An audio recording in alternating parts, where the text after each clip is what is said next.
Sejarah peradaban Islam Khulafaur Rasyidin masa Abu Bakar As-Siddiq dan Umar bin Khattab. Boleh next.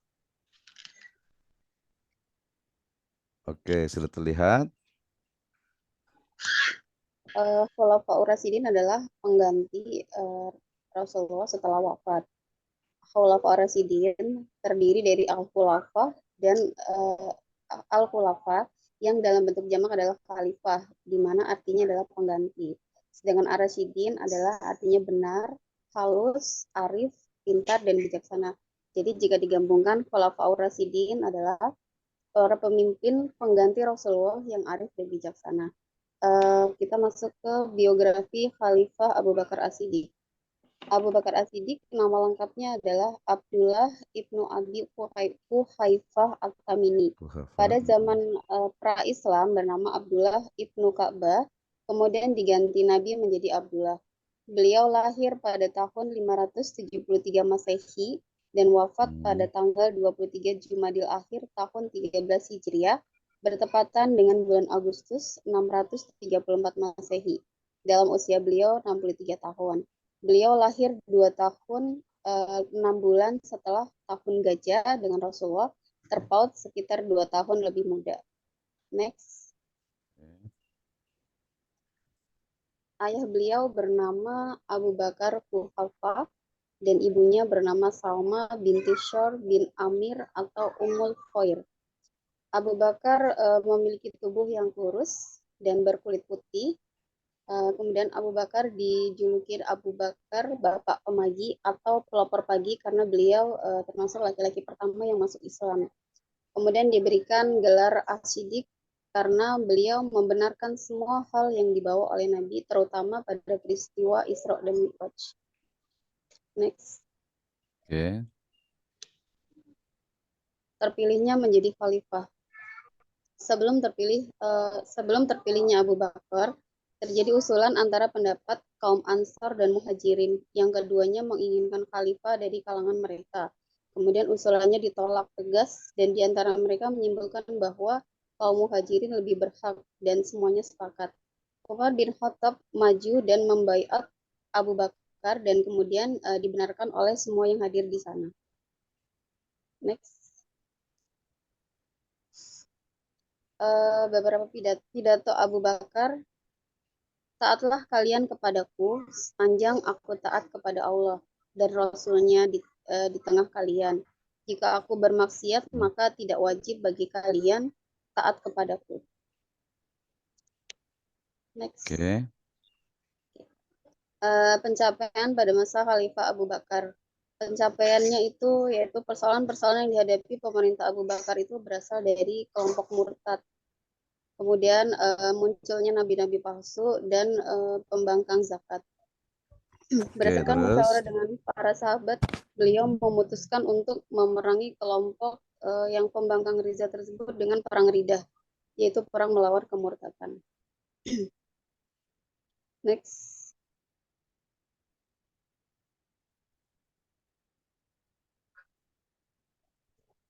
Peradaban yang berkembang pada masa Abu Bakar, yaitu membudayakan musyawarah yang lebih demokratis dalam pemerintahan dan masyarakat, menumbuhkan loyalitas umat Islam dan tentara kepada pemerintah yang memberi dukungan atas semua kebijakan khalifah, kemudian membudayakan musyawarah dalam menyikapi setiap masalah yang timbul, membangun pemerintahan yang tertib di pusat maupun di daerah. Next. Membangun militer yang disiplin dan tangguh di medan tempur, menyusun mushaf Al-Quran seperti yang dimiliki umat Islam sekarang karena sebelumnya masih belum terkumpul, kemudian mensejahterakan rakyat secara adil dengan membangun Baitul Mal serta memperdayakan zakat, infak, serta ghanimah dan jizyah. Next. Ciri-ciri ekonomi pada masa Abu Bakar. Abu Bakar menerapkan praktek akad-akad perdagangan sesuai dengan prinsip syariah. Kemudian menegakkan hukum dengan memerangi mereka yang tidak mau membayar zakat. Kemudian tidak menjadikan ahli badar sebagai pejabat negara karena tidak mengistimewakan ahli badar dalam pembagian kekayaan negara. mengelola barang tambang rikas seperti emas, perak, perunggu, besi, dan baja sehingga menjadi sumber pendapatan negara. Next. Tidak merubah kebijakan Rasulullah masalah jizah, sebagaimana Rasulullah Abu Bakar tidak membuat ketentuan khusus tentang jenis dan kadar jizah. Jizah itu seperti emas, perhiasan, pakaian, kambing, onta, atau benda-benda lainnya. Kemudian menerapkan prinsip persamaan dalam distribusi kekayaan negara. Memperhatikan akurasi penghitungan zakat, hasil penghitungan dijadikan sebagai pendapatan negara yang disimpan di Baitul Mal dan langsung didistribusikan ke seluruh kaum muslimin. Next. Untuk pola pendidikan masa Abu Bakar, untuk pola pendidikan masih sama dengan zaman Rasulullah, yaitu pendidikan keimanan, di mana menanamkan satu-satunya bahwa yang wajib disembah hanyalah Allah. Pendidikan akhlak seperti adab masuk rumah, sopan santun, kemudian pendidikan ibadah seperti pelaksanaan sholat, puasa, haji, untuk kesehatan seperti kebersihan dan gerak-gerik dalam sholat untuk memperkuat jasmani dan rohani. Next. Sumber pendidikan ini diambil dari Al-Quran, hadis, alam sekitar, ijtihad dalam bentuk ijma dan qiyas. Untuk metode yang digunakan dalam pendidikan ini adalah halaqah, dan lembaga pendidikannya yaitu masjid, sufah, kutab, dan rumah. Next. Untuk visi pendidikan pada zaman Abu Bakar, memantapkan dan menguatkan keyakinan kepatuhan pada ajaran Islam yang dibawa oleh Nabi Muhammad. Menyediakan sarana, prasarana, dan fasilitas yang memungkinkan terlaksananya ajaran agama. Menumbuhkan semangat cinta tanah air, bela negara yang memungkinkan Islam dapat berkembang di seluruh dunia. Kemudian melahirkan para kader pemimpin umat, pendidik, dai yang tangguh dalam mewujudkan syiar Islam seperti halaqah. Next.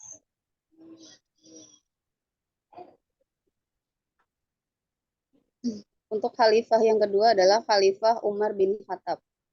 Khalifah Umar bin Khattab bernama lengkap Umar bin Khattab bin Nufail, keturunan dari Abdul Uzza al-Quraisy dari suku Adi. Beliau dilahirkan di Mekah 4 tahun sebelum kelahiran Nabi. Perawakan beliau tinggi, besar, dan tegap dengan otot menonjol dari kaki dan tangannya. Jenggotnya yang lebat, berwajah tampan, serta warna kulitnya coklat kemerah-merahan. Wataknya keras, pemberani, tidak mengenal gentar, tutur bahasanya halus, dan bicaranya fasih. Beliau dilahirkan 12 tahun setelah kelahiran Rasulullah. Ayahnya bernama Khattab dan ibunya bernama Fatmah. Next. Umar dikenal sebagai pemimpin yang sangat disayangi rakyat karena perhatian dan tanggung jawabnya. Melakukan pengawasan langsung dan sendirian berkeliling kota mengawasi rakyatnya. Kemudian dikenal sebagai tokoh yang bijaksana dan kreatif, bahkan jenius. Diberikan gelar singa padang pasir oleh kaum Quraisy karena keunggulan yang dimilikinya. Dan dijuluki Abu Faiz karena kecerdasan dan kecepatannya dalam berpikir. Next. Terpilihnya menjadi khalifah. Ketika Abu Bakar sakit dan merasa ajalnya akan datang, beliau berkonsultasi dengan para sahabat mengenai khalifah sesudahnya. Beliau berkata, "Aku sekarang telah menderita sakit yang kalian lihat. Angkatlah seseorang yang kalian cintai sebagai pemimpin kalian yang akan menggantikanku." Kemudian para sahabat bermusyawarah dan hasilnya Utsman bin Affan mengusulkan yang ini tolong dong. Kemudian para sahabat bermusyawarah dan hasilnya Utsman bin Affan mengusulkan Umar bin Khattab dan memerintahkan untuk menulis suatu wasiat. Next. Kemajuan-kemajuan yang dicapai. Kekuasaan Islam yang tumbuh sangat pesat. Islam mengambil alih Mesopotamia dan sebagian Persia dari tangan Sassanid dari Persia, mengambil alih Mesir, Palestina, Syria, Afrika Utara, Armenia, dan 2 negara adidaya pada waktu itu adalah Persia dan Romawi yang sudah ditaklukkan oleh Umar. Banyak melakukan reformasi secara administrasi dan mengontrol kebijakan publik. Memerintahkan diselenggarakan sensus di seluruh wilayah kekuasaan Islam. memperluas dan merenovasi Masjidil Haram di Mekah dan Masjid Nabawi di Madinah. Next. Umar juga dikenal dari gaya hidupnya yang sederhana, tidak seperti gaya hidup penguasa pada masa itu. Pada tahun ke-17 Hijriah, Umar mengeluarkan keputusan bahwa penanggalan Islam hendaknya mulai dihitung saat peristiwa hijrah. Next. Perkembangan peradaban Islam masa Umar. Dimulai dari sistem pemerintahan atau sistem politik. Kondisi politik yang stabil, usaha perluasan wilayah juga gemilang. Karena perluasan wilayah yang sangat cepat, maka harus segera diatur secara administrasi. Administrasi yang dicontoh adalah administrasi di Persia. Jadi administrasi diatur dalam dibagi menjadi 8 wilayah provinsi, yaitu Mekah, Madinah, Syria, Jazirah, Basrah, Kufah, Palestina, dan Mesir. Kemudian dirintis tata cara menata struktur pemerintahan yang didesentralisasi dikelola oleh pusat pemerintah dan pemerintah provinsi. Next. Umar juga membentuk lembaga pengadilan di mana kekuasaan seorang hakim yudikatif terlepas dari badan pemerintahan eksekutif. Berkembangnya juga lembaga penerangan dan pembinaan hukum Islam. Kemudian dibentuk sistem atau badan kemiliteran. Untuk ekspansi Islam pada masa Umar meliputi daerah Arabia, Syria, Mesir, dan Persia. Next. Untuk susunan kekuasaannya, yang pertama ada Khalifah, Amirul Mukminin. Mereka berkedudukan di Madinah, mempunyai wewenang kekuasaan. Kemudian ada wali atau gubernur yang berkedudukan di provinsi. Kemudian ada tugas pokok-pokok pejabat itu yang dari khalifah, wali beserta bawahannya itu bertanggung jawab atas maju mundurnya Islam. Kemudian mereka harus menjadi imam sholat 5 waktu. Kemudian membentuk dewan-dewan negara, yaitu yang bertugas mengatur dan menyimpan pemasukan dan pengeluaran uang negara serta mencetak mata uang. Next. Perkembangan ekonomi untuk mengatur administrasi negara dengan mencontoh negara yang sudah berkembang seperti Persia. Kemudian mulai diatur dan ditertibkan sistem pembayaran gaji dan pajak tanah. Didirikan pengadilan untuk memisahkan lembaga yudikatif dan eksekutif. Membentuk jawatan kepolisian untuk menjaga keamanan dan ketertiban. Kemudian mendirikan Baitul Mal, mencetak mata uang, membuat tahun Hijriah, dan menghapus zakat dari para mu'alaf. Next. Untuk perkembangan pengetahuan, sahabat yang berpengaruh pada saat itu tidak diperbolehkan untuk keluar daerah kecuali atas izin dari khalifah dan dalam waktu yang sangat terbatas. Dibentuk pusat pendidikan Islam di berbagai kota dengan materi yang dikembangkan dari segi bahasa, menulis, dan pokok-pokok ilmu lainnya. Next. Pola pendidikan pada masa Umar bin Khattab. Masa Khalifah Umar bin Khattab, mata pelajaran yang diberikan adalah membaca dan menulis Al-Quran dan menghafalnya serta belajar tentang pokok-pokok agama Islam. Kedua, tuntunan belajar bahasa Arab jika ingin belajar dan memahami pengetahuan tentang Islam. Masjid ditetapkan sebagai pusat pendidikan dan telah terbentuk pusat-pusat pendidikan di berbagai kota dengan materi yang sudah dikembangkan. Next. Wafatnya Umar.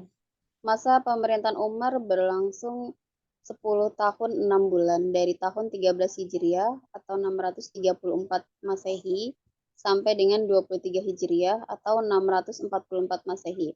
Beliau wafat pada usia 64 tahun. Selama masa pemerintahan Umar dimanfaatkan untuk menyebarkan ajaran Islam dan memperluas kekuasaan Islam ke seluruh semenanjung Arab. Beliau meninggal karena ditikam oleh Fairuz atau Abu Lu'luq, budak Mughirah bin Abu Sufyan dari perang Nahrawan yang sebelumnya adalah bangsa Persia. Next. Baik. Terima kasih Pak Dokter. Dan semuanya, wassalamualaikum warahmatullahi wabarakatuh. Warahmatullahi wabarakatuh. Ya, alhamdulillah. Terima kasih Bu Mas Setli untuk pembahasannya gitu ya. Sebenarnya ya cukup bagus sih. Cuman memang apa tadi mungkin perlu ada banyak beberapa perbaikan, terutama nanti dari sisi ininya, dari sisi apa apa PowerPoint-nya ya. Mungkin saya sedikit pertama ya terkait dengan PowerPoint ini misalnya gitu ya. Jadi nanti ke depan kalau udah level S2 itu diharapkan untuk materinya itu dia lebih apa lebih bukan materi dulu. Pertama biasanya masukannya itu dua, nanti untuk yang lain juga sama gitu ya. Misalnya dari sisi tampilan nih ya, tampilan atau slide-nya ya. Jadi nanti apa ini yang bagus, kemudian juga ada gambar apa gitu. Jadi jangan terlalu polos gitu ya. Jadi ini kemudian juga Benar. terlalu panjang sekali gitu ya. Kemudian apalagi nanti dari sisi penulisannya. Jadi biar ada sentuhan seninya gitu ya. Kemudian yang berikutnya ini juga ini bukan Atamini ya, ini Atamimi sebenarnya ini ya.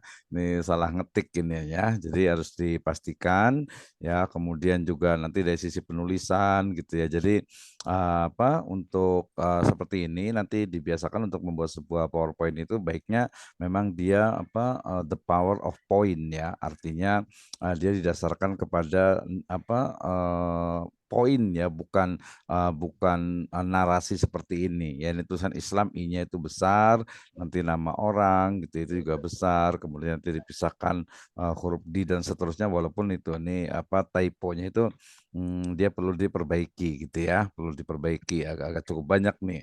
Ini biografinya, kemudian ini juga sama ya sebenarnya kalau atasnya ini sebenarnya nggak ada masalah sih, cuman memang apa perlu ada perbaikan sekali, perbaikan dari sisi tampilannya gitu ya. Misalnya ini S-nya ini besar, A-nya itu besar, U-nya itu besar karena dia adalah nama orang ya. Kemudian juga ini juga peristiwa tertentu Isra Mi'raj tentu saja dibuatnya itu lebih besar. Kemudian jangan menggunakan singkatan YG dan seterusnya. Jadi tapi nanti lebih disingkat gitu ya, lebih disingkatkan ya. Nanti hampir di semua tulisan nih Muhajirin, Ansor, M-nya besar, A-nya kemudian besar juga ya.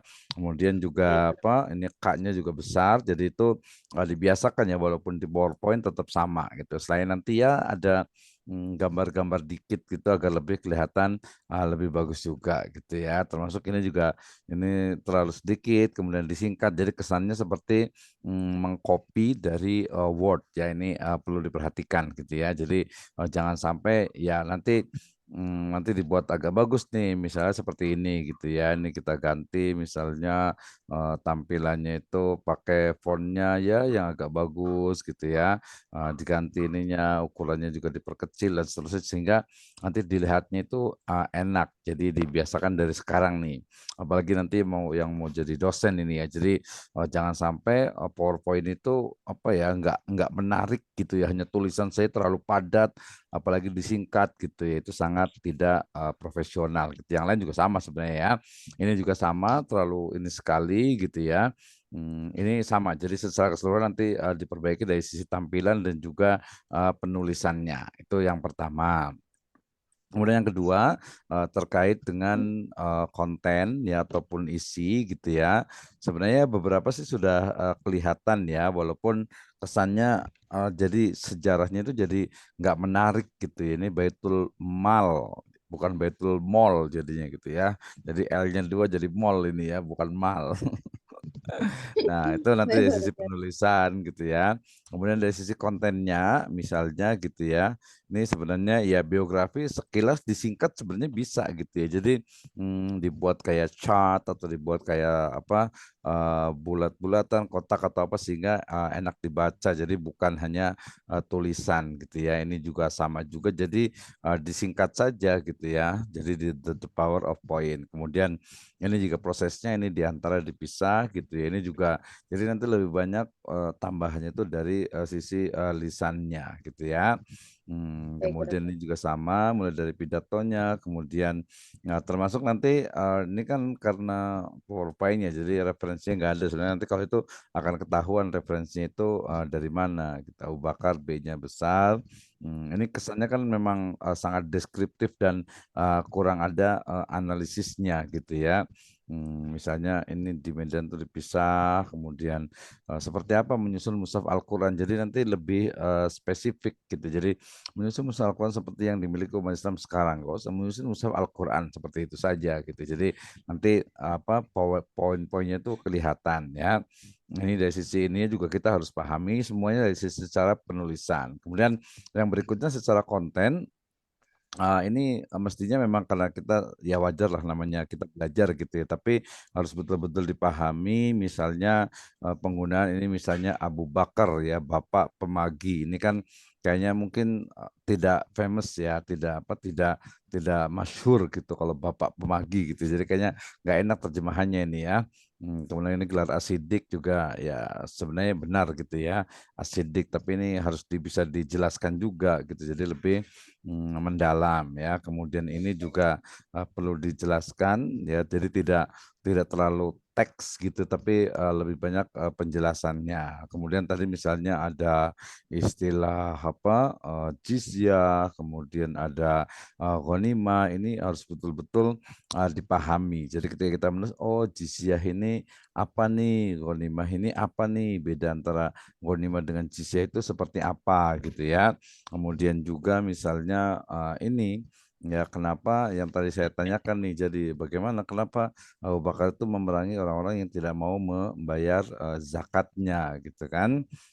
Termasuk juga mengelola ya barang tambang yang terdiri mungkin TDD ini ya, emas, perak, perunggu, besi, baja menjadi sumber pendapatan negara. Ini juga perlu dijelaskan lebih detail lagi gitu ya. Kemudian ini juga ada rikas ya, kemudian juga di sini ada jizyah. Jizyah itu apa sih? Jizyah. Jizyah itu apa ya?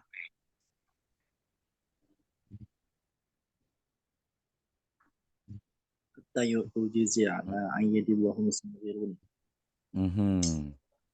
Betul. Jizyah itu adalah apa? Pembayaran ataupun uang jaminan dari seorang kafir dhimmi ya, jizyah ya. Jizyah dengan apa tadi? Bukan apa? Iya, Sejumlah jizyah apa tadi? sejumlah harta yang diberikan oleh kafir dhimmi kepada Mhm. pimpinan kaum muslimin. Kaum muslimin betul itu jizyah gitu ya. Jadi ini ada emas, perak, perhiasan dan sebagainya. Itu bisa dijelaskan menjadi sumber dari apa ini apa kekayaan atau sumber pendapatan negara, termasuk juga konsep dari Baitul Malnya itu sebenarnya seperti apa gitu ya. Nah, pola pendidikannya juga masih belum kebayang sih tentang pendidikan keimanan gitu ya. Ini juga kan sama seperti apa sebenarnya. Jadi kita harus tahu, oh kalau kita bicara tentang pendidikan berarti ya ada lembaganya, ada proses belajar mengajarnya, kemudian juga ada kurikulumnya, kemudian juga mungkin ada semacam ya ijazah gitu ya, ataupun juga seperti apa kalau kelulusannya dan seterusnya. Ini juga menurut saya menjadi hal yang menarik ketika bicara tentang pola pendidikan ya pada masanya Abu Bakar. Ini sumber pendidikan ya dalam makna yang ini juga dia terlalu normatif. Misalnya di sini ada sufah ya.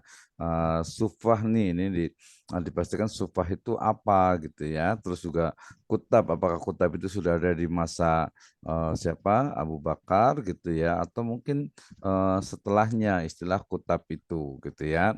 Kemudian ini ada fisiknya juga perlu beberapa perlu yang diperbaiki gitu ya.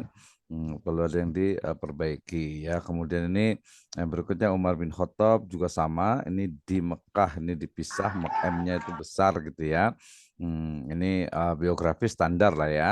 Kemudian ini juga sama. Kemudian ini apa proses memilih. Jadi tadi kalau berdasarkan dua pemilihan antara Abu Bakar dengan Umar itu sebenarnya seperti apa proses pemilihan dari kepala negaranya. Jadi bukan hanya mendeskripsikan saja, nanti inovasi di masa sekarang itu juga sangat penting gitu ya. Kemudian juga kemajuan-kemajuan yang dicapai ini banyak sekali gitu ya. Cuman memang perlu lebih diinikan antara nomor satu dengan dua sebenarnya tidak jauh berbeda. Jadi tampilannya sekarang ini sama penulisannya ini agak kurang menarik. Jadi kesannya itu terlalu apa ya normatif gitu. Tapi juga namanya juga belajar gitu ya. Tadi yang tadi saya sebutkan misalnya tentang siapa pemerintah ataupun ya apa khalifah ya ataupun negara yang menggaji siapa para prajuritnya. Nah, bagaimana dengan misalnya para guru agamanya gitu ya.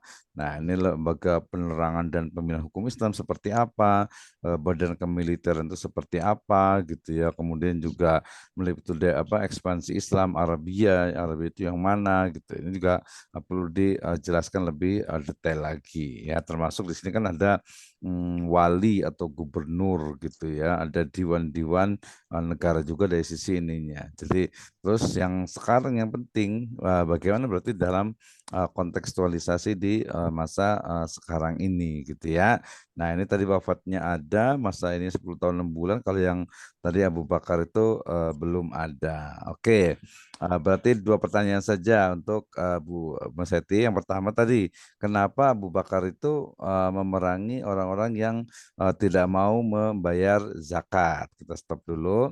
Silakan dijawab. Kenapa Khalifah Abu Bakar itu memerangi orang-orang yang tidak mau membayar zakat? Silakan.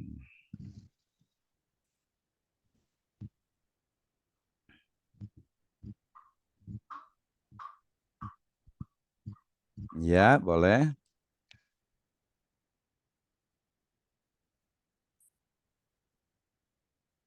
Ada suaranya.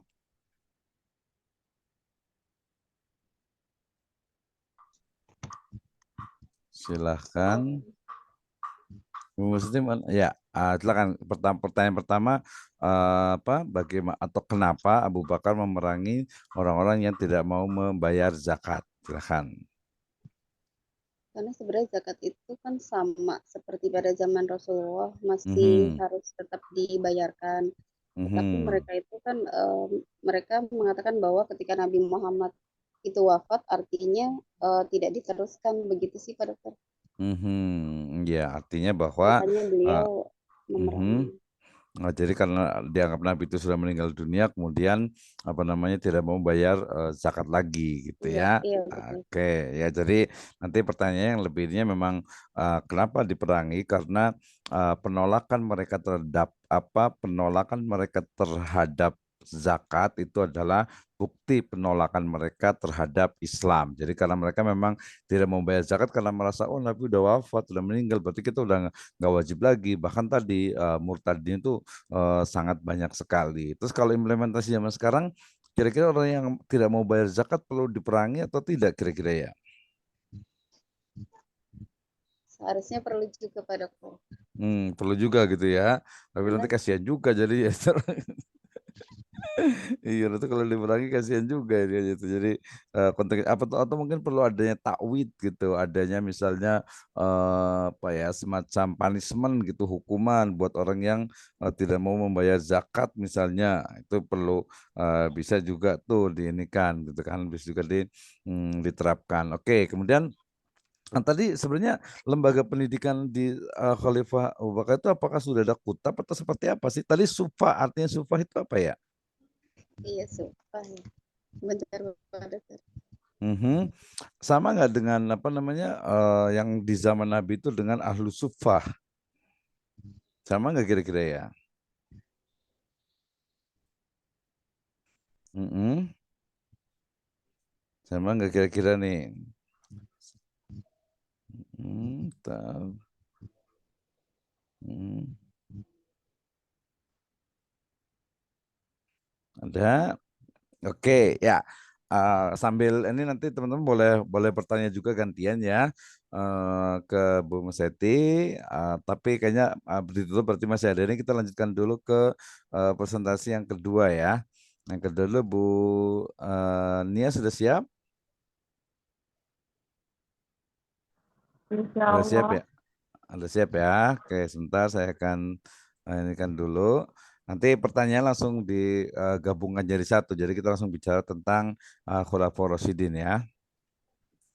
Oke, ini ya dia hampir sama juga ininya ya presentasinya ya. Nggak jauh. Ini mungkin janjian kali ya. Enggak juga. Ya, enggak ya, iya enggak. Maksudnya, ini iya pilihan warnanya agak-agak sama nih. Oke, sebentar saya akan sharekan dulu. Sama. Oke, udah kelihatan ya. Oke. Ya, silakan Bu Nia untuk memulainya. Ya, bismillahirrahmanirrahim. Assalamualaikum warahmatullahi wabarakatuh. Waalaikumsalam warahmatullahi wabarakatuh. Makasih kepada Dr. Misna yang telah memberikan waktunya kepada saya untuk presentasi. Dan yang saya hormati kepada Dr. Misno, yang saya hormati kepada sahabat-sahabat saya, guru-guru saya semuanya. Saya akan memulai di sini sejarah peradaban Islam pada masa Utsman bin Affan dan masa Ali bin Abi Thalib. Next. Untuk riwayat singkat Utsman bin Affan, dia diberikan nama lengkap yaitu Utsman bin Affan bin Abu al-As bin Umayyah bin Abdul al-Sam bin Abdul Amanaf bin Qusay, lahir pada tahun kelima dari kelahiran Rasulullah SAW. Utsman juga di sini tercatat sebagai pemimpin hijrah bersama istrinya ke Hasbi untuk kemudian hijrah pula ke Madinah. Utsman selalu ikut dalam berbagai perang, kecuali perang Badar, karena beliau sibuk menemani dan merawat istrinya, Ruqayyah yang sedang sakit sampai wafat dan dimakamkan pada hari kemenangan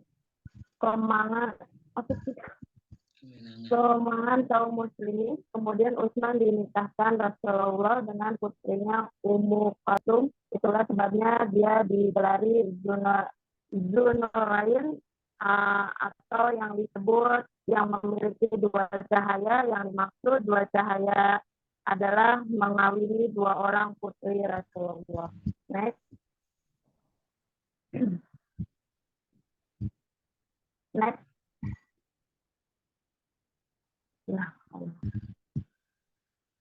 Ya, beliau juga diangkat menjadi khalifah pada zaman beliau, yaitu setelah digantikannya pada masa Umar agar menetapkan benar sebagai khalifah bila dia meninggal dunia. Dia menolak karena yang dipandangnya cakap Abu Ubaidah bin Jarrah telah meninggal dunia. Berdasarkan hasil sidang dan pendapat di kalangan masyarakat, Abdurrahman sebagai ketua sidang menetapkan Utsman sebagai khalifah ketiga dalam usia 70 tahun setelah 4 hari Umar wafat dengan 3 pertimbangan. Next. Next. Ya. Pertama, dari segi senioritas, bila Ali diangkat menjadi khalifah, tidak ada lagi kesempatan buat Utsman sesudahnya. Yang kedua, masyarakat telah jauh dengan pola kepemimpinan Umar yang serba disiplin dan keras. Bila Ali diangkat akan terulang seperti itu. Yang ketiga, menarik jabatan khalifah dari Ali sebagai keluarga Nabi jauh lebih sulit dibandingkan dengan Utsman. Ali bin Abi Thalib dengan pendukungnya turut memberikan baiat mereka kepada Utsman. Next.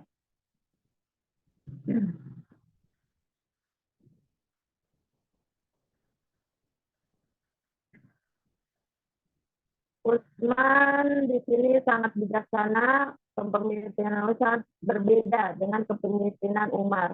Utsman mengambil beberapa kebijaksanaan yang menimbulkan kerasahan masyarakat yang berlanjut pada kerusuhan.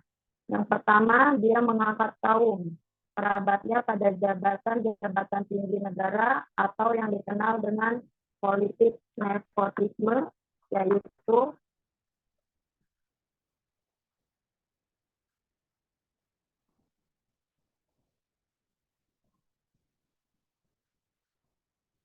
saudara apa itu? nomor 5 ya. Di sini yaitu sebagai gubernur dan sekretaris negara ada saudara secucuannya Abdullah bin Sa'ad diangkat menjadi gubernur Mesir menggantikan Amr bin Al-As. Saudara sepupunya Walid bin Uqbah diangkat menjadi gubernur Kufah menggantikan Mughirah bin Syu'bah. Walid bin Uqbah kemudian diganti pula dengan saudara sepupunya Sa'ad bin Al-As. Anak bibinya Abdullah bin Amir diangkat menjadi gubernur Basra menggantikan Abu Musa al-Ash'ari.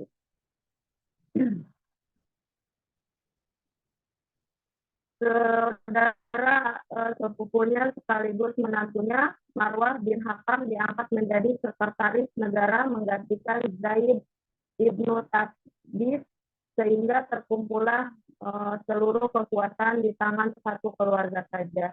Akibat dari politik nepotisme tersebut menyebabkan muncul protes-protes dan kecaman-kecaman dari rakyat. Sebab meskipun mereka terdiri dari orang-orang yang telah menunjukkan kemampuan militer yang tinggi dan administrator kelas utama, namun mereka belum memiliki moral yang baik. Karena baru masuk Islam waktu penaklukan kota Mekah, sehingga ia belum meresap dalam hati sanubari mereka. Abdullah bin Sa'ad misalnya pernah murtad, demikian juga Walid bin Uqbah dikenal sebagai seorang pemabuk. Yang kedua, membubarkan Dewan Pengelolaan Baitul Mal yang dulu dibentuk pada masa Khalifah Umar dan dijabat oleh Abdullah ibnu Arkam yang terkenal sangat jujur dan berpotensi mengelola Baitul Mal. Kini badan itu dihapuskan sehingga mengelola Baitul Mal langsung berada di tangan Khalifah. Akibatnya orang yang dulu mendapat tunjangan dari negara kini tidak ada lagi. Yang ketiga, tanah-tanah rampasan perang atau ditinggalkan pemiliknya pada waktu perluasan wilayah di masa Khalifah Umar dulu dijadikan milik negara. Tanah itu diolah rakyat dan negara memperoleh bagian dari hasil tanah itu. Next. Utsman terbunuh pada pemberontakan pengepung rumah Utsman selama 40 hari. Pada saat itu di antara mereka terkena panah yang datang dari kediaman khalifah. Mereka mendesak agar si pemanah diserahkan kepada mereka, namun tidak juga dipenuhi khalifah. Akhirnya mereka menyerbu kediaman khalifah dan membunuh dalam usia sekitar 80 tahun. Next.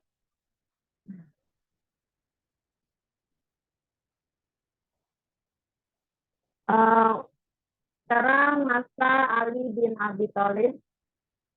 Nama lengkap Ali bin Abi Thalib bin Abdul Muttalib bin Hashim bin Abdul Al-Manaf bin Luwai bin Khalid bin Qusay. Dia dilahirkan di Mekah 10 tahun sebelum kerasulan Nabi Muhammad SAW. Ibunya bernama Fatimah binti Asad bin Hashim bin Abdul Al-Manaf. Mereka berdua mendatangi Abu Thalib untuk menawarkan bantuan kepadanya. Tawaran tersebut diterima Abu Thalib. Abbas mengambil Ja'far dan Rasulullah mengambil Ali.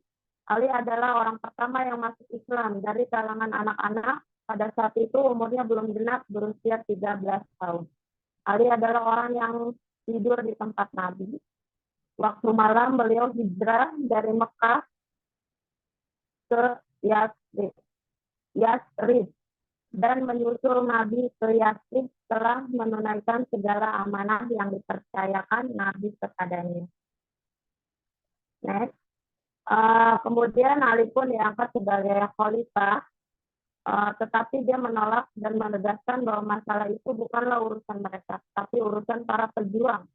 Perang Badar, mana Takhla, Zubair dan mana saat tanya Ali kepada mereka.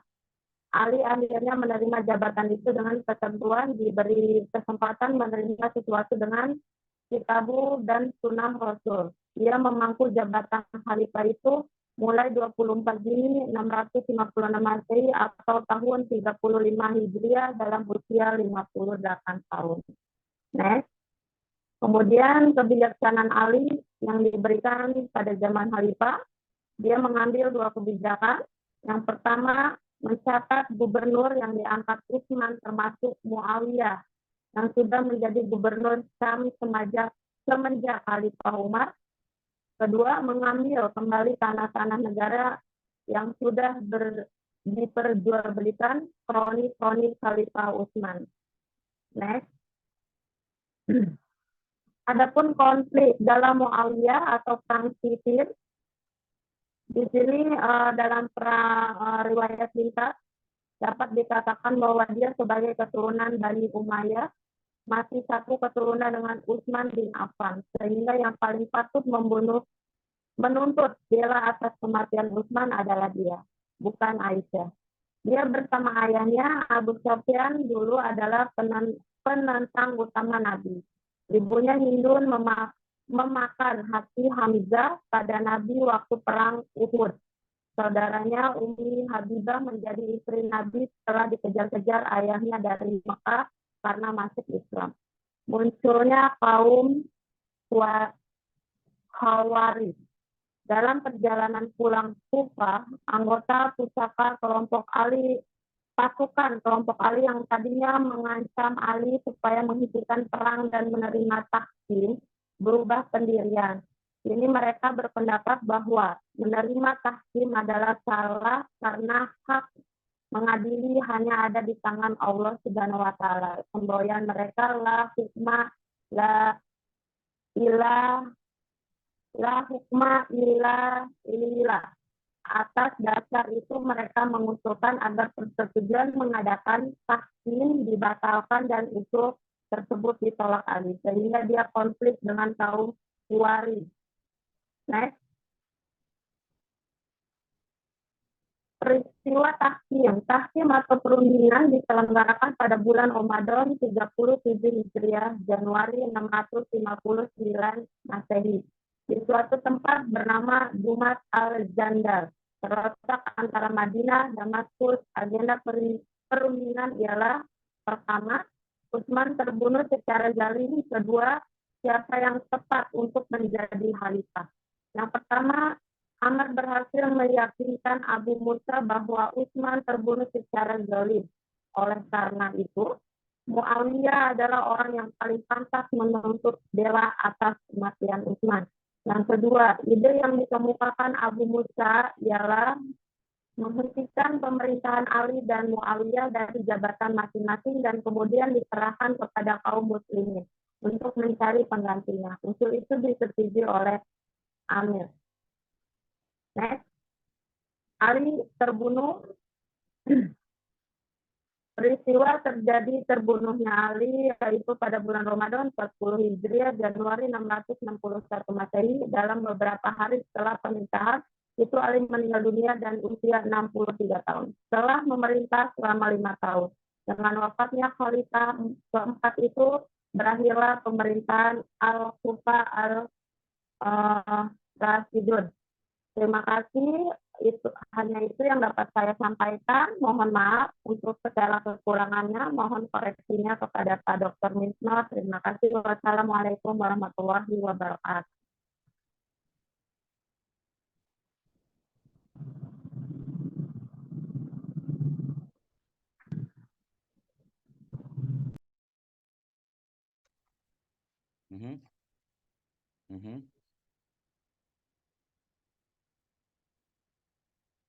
Ya betul. Jap. Agak sedikit. Oke, terima kasih Bu Nia untuk presentasinya. Oh, saya jadi suara luar nih, Jap. Jadi tadi sebenarnya hampir sama ya pembahasannya. Jadi banyak hal, banyak sekali materi-materi yang mesti kita bisa lakukan. Ya, kita bahas lebih detail. Jadi bukan hanya dari sisi normatifnya, tetapi juga dari sisi reaktualisasinya, gitu ya. Saya lihat sekilas, misalnya di sini, yang satunya lagi ya, bentar. Kan yang ini yang satunya lagi tadi. Oke, yang ini saya matikan dulu. Oke, sekejap.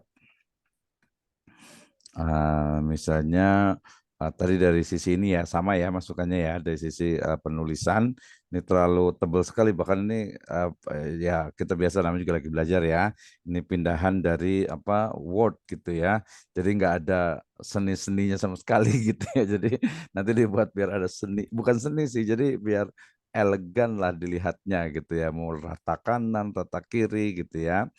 Ini juga sama tulisan riwayat singkat Utsman bin Affan kan di atasnya gitu. Jadi kurang menarik. Ini masih ada footnote-nya juga mungkin salah di jempolnya gitu ya. Jadi ngetik. Jadi cepat-cepat gitu. Nah ini harus dibiasakan nih ya, dibiasakan. Terus pokoknya satu slide itu dia tidak boleh lebih dari 2 baris gitu. Lebih dari tidak boleh lebih dari 5 baris. Ini juga sama rata kiri kanannya gitu ya. Belum lagi nanti penulisannya gitu dan seterusnya ini hampir sama dengan di awal banyak ya penggunaan bahasa juga ini penting sekali. Jadi ya perlu kita perbaiki gitu ya. Termasuk juga tadi ini yang Ali bin Abi Thalib misalnya kebijaksanaan, kemudian juga prestasinya justru nggak terlalu banyak malah gitu ya. Jadi ini kebijaksanaan.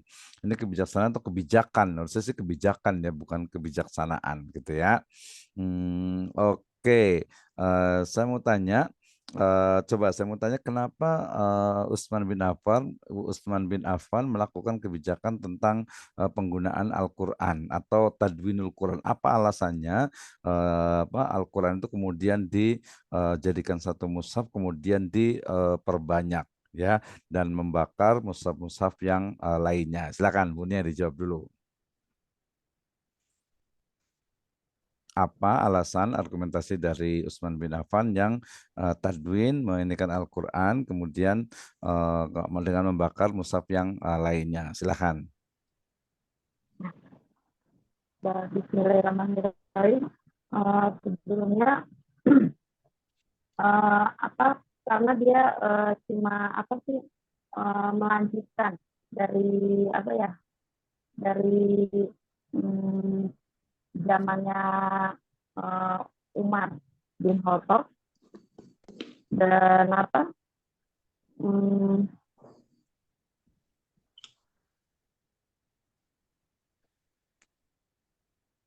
cuma itu aja sih.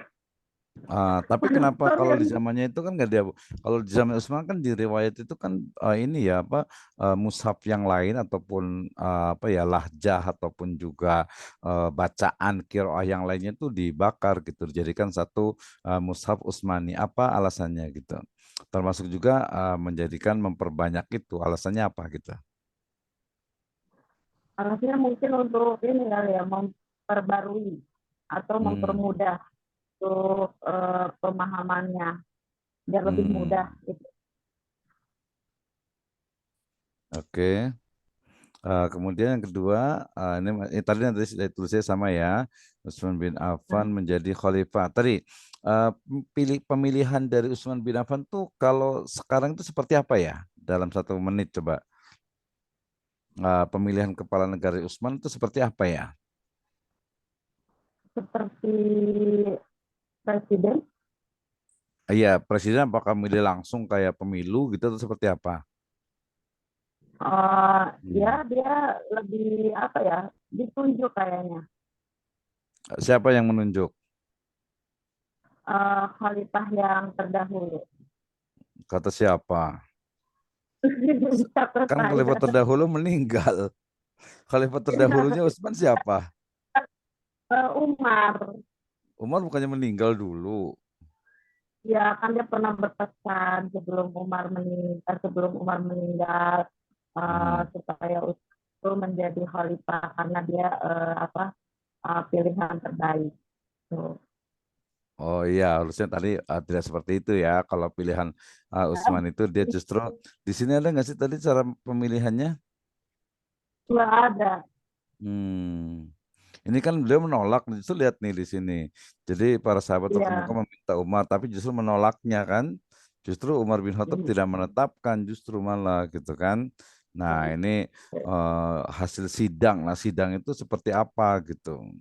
Di sini ini juga perlu ini kan. Oke ya, itu perlu diperbaiki. Kemudian tadi ada yang banyak sekali nih ya, ada kedua ini kebijakan ya, ini membubarkan Dewan Pengelola Baitul Mal.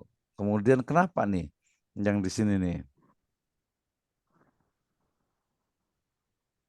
Ini kenapa nih alasannya nih? Yang nomor kedua itu. yang Mm-mm. apa ya, zamannya Utsman ya Pak Iya Dokter. betul. Yang kedua. Oh nih. Mhm. Kenapa yang kedua itu kenapa tuh?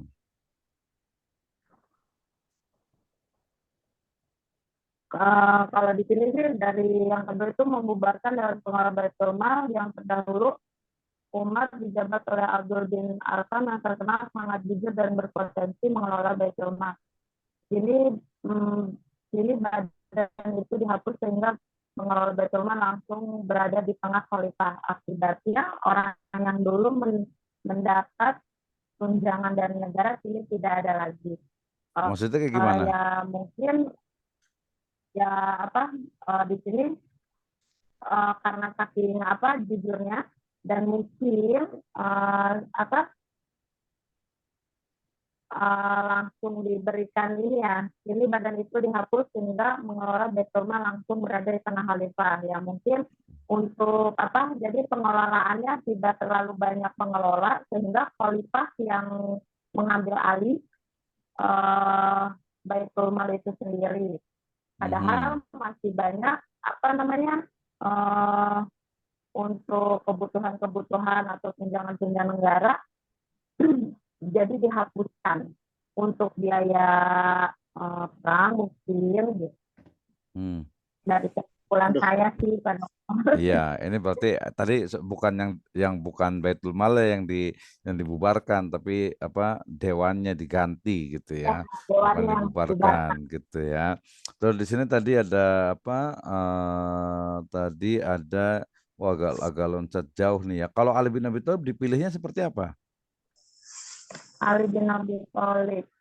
Mhm. Ini yang di sini menjadi khalifah. Kaum pemberontak ini siapa sih sebenarnya yang mendesak Ali bin Abi Thalib jadi khalifah ini? Ya, ini panjang sekali ceritanya ini ya, banyak sekali nih. Mhm. Yang tadi yang pendidikannya ini ini Khawarij ini seperti apa nih? Kaum Khawarij itu maksudnya apa nih? Ya nanti Pak Dokter saya nyari dulu mana nih. Banyak ya yang ini kaum Khawarij ini siapa nih? Eh, Konflik ya. Ya, Ya, kaum Khawarij. konflik ya atau perang sipil gitu ya. Iya, yang bawahnya, yang munculnya. Sedang Khawarij. Mhm. Nah, ini saya kuari kuari itu sendiri saya belum apa namanya Heeh. belum tahu artinya dan saya belum alih supaya menghentikan perang dan menerima tahkim berubah sendirian. Apa ya kaum kuari saya belum tahu artinya. Iya, oke, nggak apa-apa. Jadi Khawarij itu adalah orang-orang kelompok yang memerangi pemerintahan resmi ya, seperti masanya Utsman bin Affan dan juga Ali bin Abi Thalib ini Khawarij. Ya, kalau perang Siffin ini antara nanti Muawiyah ya, Muawiyah dan nanti keturunannya Utsman bin Affan di situ ya. Ini tahkim juga menjadi hal menarik sebenarnya karena ini tahkim ini kemudian memunculkan tadi orang-orang Haruri ya atau yang disebut dengan tadi dengan Khawarij gitu ya. Jadi ini peristiwa yang sangat the dark ya, the dark history ya ataupun masa kelam dari akhir masa Khulafaur Rasyidin. Baik, terima kasih Bu Nia dan juga tadi Bu Muset. Ini banyak sekali sebenarnya nih sampai 4 periode ini ya. Tapi satu lagi pertanyaan untuk Bu Nia. Kira-kira pendidikan Islam pada masa Utsman bin Affan dan Ali bin Abi Thalib itu seperti apa sebenarnya? Silakan. Pendidikan pada zamannya Khalifah Utsman itu dia apa namanya mengumpulkan tulisan ayat-ayat Al-Quran. Kalau pada zaman Ali bin Abi Thalib itu kayak politik, terus kalau yang menaruh ilmu tajwid itu pada masa siapa ya, pertumbuhan dari ilmu tajwid Al-Quran? Atau mungkin syakelnya itu kapan ditaruhnya tuh? Dulu pada masa itu ada syakelnya nggak sih mushaf tadi Hafiz itu?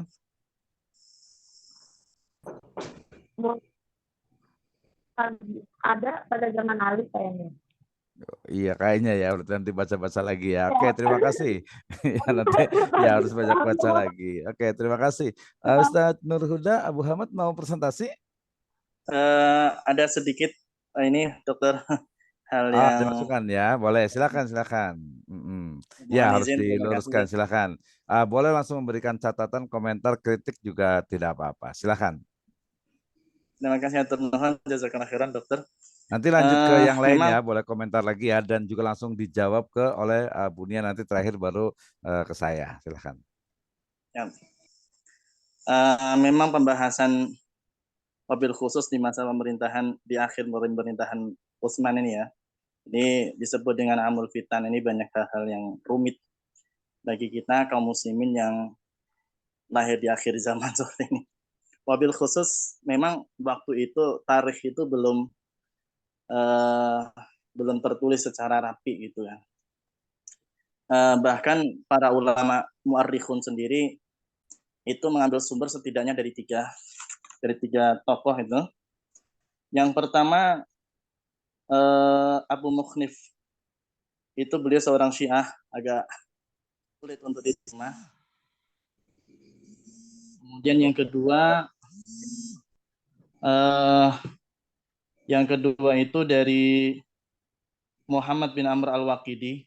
Beliau ini banyak ta'an kepada sahabat, artinya banyak menyebutkan keburukan sahabat, itu sulit juga untuk diterima.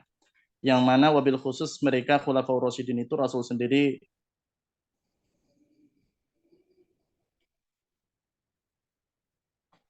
min ba'di wa wajib. Jadi rumit kalau seandainya sahabat ini kemudian ada ta'an kepada sahabat. Kemudian yang ketiga itu Ibnu Hajar dalam Fathul Bari, beliau menyebutkan Saif bin Amr At-Tamimi. Kemudian Ibnu Hajar itu menyebutkan wa dhaifun fil hadithi wa umdatun fit tarikh. Kalau dari segi sanad beliau lemah, tapi kalau segi tarikh penyejarahan beliau cakep di situ. Nah, kemudian sehingga wajar kalau seandainya berita-berita yang muncul kepada kita saat ini kita terima itu beraneka ragam di akhir pemerintahan Utsman radhiyallahu taala anhu setidaknya. Belum lagi ditambah di Abu Bakar, Umar. Ini banyak sekali kisah-kisah. Sampai tadi ketika disebutkan saya agak sedikit gimana gitu wabil khusus ketika disebutkan bahwasanya Utsman bin Affan itu mengambil atau membubarkan Dewan Baitul Mal, kemudian bahkan kaum muslimin yang waktu itu menerima menjadi tidak menerima. Ini sulit untuk diterima oleh kita. Oleh karena itu dalam hal ini para ulama menasihati kita, apa sih asas-asas atau dasar yang setidaknya kita pegang ketika kita mempelajari amul fitan ini. Yang pertama, kita yakini bahwa sahabat ini adalah yang mereka manusia biasa, akan tetapi semanusia biasa mereka adalah khairul qarni khairul quruni qarni tsummaladina yalun. Jadi recommended sekali untuk kita ikutin keduanya, wa alaikum bisunnati wa sunnati al-khulafai rasyidin al-mahdiyyin min ba'di. Oleh karena itu mungkin hal-hal ini untuk kita pastikan betul tasabut, benar enggak itu riwayatnya. Tapi yang saya dapatkan dari riwayat yang bertentangan, malahan sebetulnya dari Imam At-Tabari dalam Tarikhul Umam wal Muluk di jilid yang keempat halaman 245, beliau menyebutkan wa mimma yadhkuru li Utsman radhiyallahu ta'ala anhu annahu zada fi a'tiyatin nasi wa kana Umar radhiyallahu ta'ala anhu qablahu yufridu lahum fi kulli yawmin min Ramadan darahim min al-fai. Fa aqarra dhalika Utsman radhiyallahu ta'ala anhu wa zada fa da'a ta'aman Ramadan fil masjid. Wa dzalika lil lil muta'abbidina wal fuqara wa abna'i as-sabil. At-Tabari dalam Tarikhul Umam wal Muluk beliau menyebutkan ternyata Utsman ini malah memberikan pemberian kepada fakir dan miskin, dan bahkan orang-orang yang beribadah iktikaf di masjid, dan Ibnu Sabil itu ada makan disediakan di masjid, dan untuk orang-orang yang miskin dari kaum muslimin itu diberikan sebagaimana diberikan Utsman dan Umar bin Khattab radhiyallahu anhu, dan bahkan ditambahi wazada, dan diberikan tambahan. Jadi hal ini penting sekali. Kalau seandainya ada poin atau hal-hal yang kurang nyaman dari pandangan-pandangan sejarawan atau tertulis di berbagai kitab-kitab sejarah, maka kita harus tasabut. Dan pertama sebelum itu kita pastikan bahwa mereka sahabat adalah orang-orang yang mendapatkan rekomendasi dan sebaik-baik umam, sehingga kalau seandainya kan ada perasaan seperti apa, maka kita tafikan semua hal-hal yang tidak baik dari para sahabat radhiyallahu anhum. Mungkin ini saja, Dokter. Oke, terima kasih Ustaz Abu Hamad ya, betul sekali. Jadi memang jadi begini, pada kalau kita bicara tentang amul fitan ini ya, jadi masa-masa fitnah ini itu memang nanti ujungnya gitu ya, ujungnya terutama kalau sudah sampai ke masyarakat itu memang ya tadi tidak semua disampaikan, dan juga kita juga harus tawakuf pada hal-hal yang sifatnya itu mungkin sangat-sangat sensitif gitu ya. Nah itu memang kita nanti ujungnya adalah kita tadi tawakuf, kemudian juga bahwa sahabat kulus sahabat itu ada udul, itu sangat betul sekali gitu. Tapi kalau umpamanya di ranah akademik mungkin ya kita bisa sebutkan, termasuk juga sebenarnya pentingnya ketika kita mengutip dari internet. Kemarin saya bilang nggak apa-apa nggak belajar dari internet, tapi kita kan kemudian kita analisis, termasuk juga sebenarnya kebijakan-kebijakan seperti apa nih yang Utsman lakukan, sehingga kemudian kok beberapa musuh-musuhnya itu malah menganggap itu adalah bagian dari nepotisme. Jadi pola-pola nepotisme seperti apa? Misalnya menggantikan beberapa gubernur, termasuk juga Dewan Baitul Mal dan sebagainya. Nanti ujungnya kalau kita bicara ke masyarakat, pasti kita memang harus tawakuf, dan tidak perlu juga menceritakan secara keseluruhan. Ini hanya di ranah dari akademik untuk pembelajaran. Saya penting sekali. Tapi sebenarnya memang kita nggak terlalu memperpanjang ke sana, masih banyak sekali tadi saya katakan masalah yang bisa kita lakukan. Misalnya tadi masanya Abu Bakar As-Siddiq ya, bagaimana kebijakan-kebijakan beliau walaupun waktunya itu tidak terlalu lama, tapi juga memberikan banyak sekali ya hikmah, pelajaran, manfaat ya. Apalagi masanya Umar bin Khattab, Utsman bin Affan, Ali bin Abi Thalib, itu ya pasti itu lebih bermanfaat untuk umat gitu ya, daripada berbicara tentang fitnahnya. Kalau fitnah untuk kajian studi ilmiah itu ya tidak dipermasalahkan gitu ya, tapi tidak sampai kemudian disampaikan semuanya ke masyarakat gitu ya. Nah, berarti kita masih banyak nih. Misalnya tadi kita bicara pertama Al-Quran dulu misalnya. Jadi kronologi ini dari mulai masa Abu Bakar As-Siddiq dengan Umar bin Khattab itu sudah dijadikan satu mushaf, bagaimana keadaan mushafnya, kemudian kenapa dititipkannya itu ke Hafsah, kenapa dititipkannya kepada seorang perempuan, kenapa tidak kepada laki-laki. Nah, kita mengambil hikmah-hikmah dari situ gitu ya. Itu penting juga. Oh, ternyata perempuan itu ya lebih amanah gitu ketika menitip atau ketika dititipi barang, termasuk juga Hafsah. Kita bicara tentang kemuliaan dari Hafsah misalnya seperti itu gitu ya. Nah, kemudian juga ketika tadi saya sebutkan ketika masanya Utsman bin Affan, kemudian beliau membakar dari istilahnya itu kiroah yang lain, dalam artian lahjah dialek yang berbeda sehingga dikembalikan kepada lahjahnya Quraisy gitu, itu juga ya pasti manfaatnya itu lebih banyak. Tapi ini kita harus dalami. Kenapa? Untuk ketika kita bisa mendalami ini, kita akan bisa membantah fitnah dari orang-orang yang mengatakan tuh Al-Quran di zaman Nabi itu tidak ada mushafnya gitu kan. Mushafnya baru ada pada masa tadi Abu Bakar, hanya satu mushaf, kemudian diperbanyak itu pada masanya Utsman bin Affan. Termasuk juga nanti fitnah dari orang-orang Syiah yang mereka akan mengklaim di situ. Jadi kan saya katakan tadi di level S3 S2 ini harus ada analisis lebih mendalam. Jadi bukan hanya masanya Utsman saja seperti itu. Jadi tidak seperti itu, dia lebih mendalam lagi. Termasuk saya juga punya buku tentang kronologi dari wafatnya atau bahasa terbunuhnya Utsman bin Affan, itu juga detail juga karena memang riwayat itu juga sangat sangat panjang sekali gitu. Termasuk juga tadi munculnya Khawarij itu seperti apa sebenarnya, bahkan cikal bakal dari Syiah ya, termasuk sampai sekarang kan masih ada satu agama kepercayaan di Persia sana yang menganggap Ali itu adalah bahkan menjadi Tuhan gitu ya. Itu masih ada, dan seperti orang Islam ini kita kontekstualisasikan di sekarang itu Al-Qur'an. Kemudian hadis seperti apa? Tadi juga belum disentuh sama sekali tuh bagaimana sebenarnya periwayatan hadis dan juga penulisan hadis gitu. Walaupun nanti munculnya pada masa Az-Zuhri, masanya Umar bin Abdul Aziz, tapi kan masa itu juga sudah dituliskan juga di situ gitu ya, dituliskan tentang riwayat-riwayat, ada yang menuliskan, tetapi hadis sebagian besar itu adalah diriwayatkan gitu ya.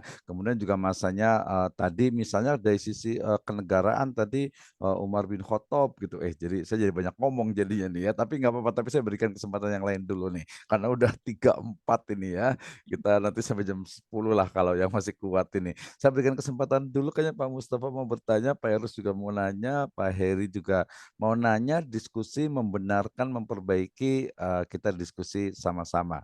Ya, kayaknya yang sudah open mic Pak Mustafa, silahkan. Baik, Dokter. Ya, jazakallah nih tauiyah dan irsadatnya yang luar biasa dari Pak Dokter dan teman-teman ya, terkait dengan sejarah ini. Ya, kalau kita mengutip ucapan Soekarno kan, jas merah gitu ya. Jangan betul. melupakan sejarah. Betul, Ya. betul. Para ahli selalu mengatakan sejarah akan terus berulang kan, gitu. Nah, sehingga memang validitas informasi sejarah itu memang harus benar-benar, terutama kalau untuk hal-hal yang tadi sifatnya negatif ya, umpamanya kan kelemahan. Nah, gitu kan. Cara kelemahan ini kan ya bahwa ketika Islam datang itu kan ada pihak-pihak yang nggak senang gitu, ada ahlul kitab, ada Yahudi yang memang hasadan min inda anfusihim ya. Nah, mereka terus mencari cara. Kita lihat mulai dengan pura-pura masuk Islam, akhirnya muncul Syiah umpamanya ya. Dan setelah itu gerakan orientalisme yang sebenarnya sumbernya ya masih satu garis ya, satu line gitu ya. Nah, sehingga ya kita jangan terlalu polos-polos juga, khawatir ini adalah timbul dari upaya-upaya mereka agar kita umat yang belakangan nanti taunya yang jelek-jelek gitu, sehingga akan mengulangi yang jeleknya gitu ya. Bukan bagaimana kita mengambil ibrah dari hal-hal positif ya yang terus dikembangkan. Itu yang pertama ya. Dan ini juga kita untuk menyampaikan sejarah, saya pikir hampir sama dengan menyampaikan Al-Quran, menyampaikan hadis, karena kalau kita lihat di masa-masa awal itu ilmu yang mendasar itu Quran, hadis, syair, dan sirah gitu ya. Artinya itu satu paket ilmu untuk memahami Islam secara keseluruhan. Sehingga untuk bisa menyampaikan nanti ke masyarakat seperti yang disampaikan oleh Dr. Misna tadi, memang kita sendiri harus detail dan paham gitu ya. Jangan sampai kemudian kita menimbulkan syak di tengah-tengah masyarakat karena kesalahan informasi yang kita sampaikan, gitu ya. Nah, terus ya selanjutnya tadi memang banyak detail-detail sejarah yang ada di masa-masa itu ya, yang tidak semuanya terungkap ya. Tadi kalau menyebut tentang hadis gitu ya, sampai akhir masa kekhilafahan yang 4 itu memang hadis belum menjadi kebijakan negara lah ya untuk ditadwin ya. Ya, Bahkan dibukukan. bahkan di zaman Umar itu orang yang terlalu banyak menyampaikan hadis itu bisa mendapat hukuman, ya, sehingga Abu Hurairah katakan di masa Umar aku tidak berani menyampaikan banyak hadis ini, karena Umar lebih fokus kepada mengkadzdzaba alayya muta'ammidan falyatabawa maq'adahu minan nar. Siapa yang berdusta Rasulullah, maka dia satu saja cukup layak untuk mendapatkan tempat duduk di neraka. Artinya kehati-hatian Umar tentang validitas informasi dari Rasulullah itu lebih kuat gitu ya. Sehingga sekelas Abu Hurairah itu tidak berani banyak berbicara tentang hadis di masa Umar bin Khattab. Artinya memang sampai akhir masa kekhalifahan itu belum ada kebijakan pembukuan, karena memang masa itu adalah masih pengokohan Al-Quran ya. Di masa pengumpulan, di masa Umar itu belum terjadi perubahan kan, hanya masih mengikuti pola Abu Bakar. Di masa Utsman baru mencetak Mushaf Al-Imam. Di masa Ali penyempurnaan Quran dengan memberikan tanda baca ya, sehingga memudahkan kaum muslimin. Artinya sampai kekhalifahan yang 4 ini semuanya masih bagaimana penguatan kaum muslimin terhadap Al-Quran ya. Jadi sehingga yang lain belum menjadi konsentrasi. Itu mungkin tambahan, Dokter. Oke, apa namanya? Sebelum ini saya mau nanya ke ke Pak Mustafa nih. Sebutkan 3 lah ya, ganjil ya. Sebutkan 3 fawaid ya, manfaat atau hikmah pelajaran dari 4 Khulafaur Rasyidin. 1 menit. Sebutkan 3. Apa yang kita bisa ambil untuk sekarang ini? Nanti yang lain juga boleh menjawab. Pak Heri, Pak Risman, Pak Eros, gitu ya, Pak Musli. Sebutkan 3 pelajaran yang kita bisa ambil dari tarikh Khulafaur Rasyidin di era sekarang kita ini. Silakan. Kita sama tahu khalifah itu ini pengganti ya, pengganti Rasulullah. Sebelumnya Rasulullah juga sudah menyampaikan ikuti sunnahku dan sunnah penggantiku yang lurus. Dan kemudian saya potong dulu. Bedanya khalifah pengganti dengan khalifah ini ja'iluka fil ardi khalifah apa nih sebenarnya nih? Tapi kayaknya gantian dulu. Tapi nggak apa-apa. Bedanya apa sih khalifah pengganti dengan khalifah fil ard itu? Ya sebenarnya secara bahasa satu makna gitu ya. Hanya saja sama-sama pengganti ya. Jadi artinya pengganti melaksanakan apa yang menjadi titah orang yang digantikan ya. Seperti manusia memakmurkan bumi. Setelah Allah menciptakannya, kita diberi otoritas untuk mengelola bumi, memakmurkannya gitu kan. Sama dengan khalifah itu. Kemudian sip. Langsung ketiga lagi aja. 3 itu berarti apa aja? Satu. Jadi masa Abu Bakar adalah masa pengokohan akidah. Jadi bagaimana kokoh ya. Nah, bukannya pada masa Nabi itu sudah apa namanya sudah sempurna, Pak Dokter. Artinya akidah itu masih lemah untuk mayoritas umat. Buktinya apa? Ada orang-orang yang meninggalkan agama sepeninggal Nabi. Maka berarti ada lah ya, ada gitu ya. Berarti pengokohan. Sehingga salah satu bentuk pengokohannya adalah tadi orang yang tidak membayar zakat diperangi. Ini ketegasan Allah luar biasa. Bahkan Umar saja tidak setuju ketika itu. Tetapi bukti bahwa masa Abu Bakar adalah masa soliditas di dalam akidah dan keyakinan. Oke, nomor 2. Nyaris tidak banyak ijtihad, tapi lebih banyak bagaimana menetapkan apa yang ditetapkan Rasulullah, termasuk nanti di dalam pengangkatan panglima yang dulu diangkat oleh Rasulullah, yaitu Usamah bin Zaid, yang Abu Bakar dan para sahabat besar tidak setuju, tapi Abu Bakar tetap ya, dan mengatakan demi Allah aku tidak akan pernah mengganti apa yang sudah ditetapkan oleh Rasulullah. Itu yang pertama. Yang kedua di zaman Umar ya. Di zaman Umar ini masa-masa ijtihad ya, masa-masa pengembangan, termasuk dari sisi perluasan wilayah itu sangat masif di zaman Umar, dan dari sisi istihad ya itu di zaman Umar ya, seperti pembuatan Baitul Mal ya, terus mengubah kemiliteran dari sebelumnya hanya mendapat ghanimah kemudian digaji ya, administrasi negara, semua adalah dimulai di zaman Umar bin Khattab. Artinya ya Umar adalah orang yang mengawali banyak istihad pengembangan yang sifatnya pengembangan Islam. Yang ketiga, zaman Utsman ya. Utsman ini sebenarnya adalah masa pematangan kemakmuran. Artinya ya, umat Islam ini harus makmur gitu ya. Ya. Jadi di masa Utsman ini memang kemakmuran luar biasa ya, karena futuhat terjadi di mana-mana sehingga kemakmuran itu ada ya. Jadi tiga cukup ya. Pertama tadi apa? Iya, betul. Pengokohan, pengembangan dengan kemakmuran.